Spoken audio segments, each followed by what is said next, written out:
ವೈಷ್ಣವಿ, ನಿಮ್ಮೆಲ್ರಿಗೂ ಗೊತ್ತಿರುತ್ತೆ ನಾನು ಕಾವ್ಯ ಪಾತ್ರದಲ್ಲಿ ಇನ್ನು ಮುಂದೆ ನಿಮ್ಮ ಮುಂದೆ ಬರ್ತೀನಿ. ಕಾವ್ಯ ಚೆನ್ನಾಗಿ ಓದಿರೋ ಅಂಥ ಹುಡುಗಿ. ನಾನು ತುಂಬ ಚೆಂದ ಓದಿದ್ದೀನಿ. ಸ್ಪೇಸ್ ರಿಸರ್ಚ್ ಸೆಂಟರಲ್ಲಿ ನನಗೊಂದು ಒಳ್ಳೆ ಉದ್ಯಮ ಸಿಗಬೇಕು ಅಂತ ತುಂಬ ಒದ್ದಾಡ್ತಾ ಇದ್ದೀನಿ. ಇನ್ನೂ ಚೆನ್ನಾಗಿ ಓದಿ ಸೈಂಟಿಸ್ಟ್ ಆಗಬೇಕು, ಸ್ಪೇಸ್ ಸೈಂಟಿಸ್ಟ್ ಆಗಬೇಕು ಅನ್ನೋದು ನನ್ನ ಆಸೆ. ಅದಕ್ಕೆ ಏನೇನು ಬೇಕೋ ಅದು ಎಲ್ಲ ತಯಾರಿನೂ ನಾನು ಮಾಡ್ಕೋತಾ ಇದ್ದೀನಿ. ನನಗೆ ಅದೇ ನನ್ನ ತುಂಬ ದೊಡ್ಡ ಕನಸು, ನನ್ನ ಜೀವನದ ಧ್ಯೇಯ ಅಂತಂದ್ರೆ ಅದು ಅಂತ ಹೇಳಬಹುದು.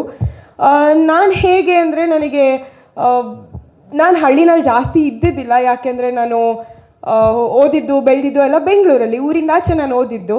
ಸೊ ನನಗೆ ಊರಿನ ಟಚ್ ಅಷ್ಟಿಲ್ಲ. But I am a very strong woman.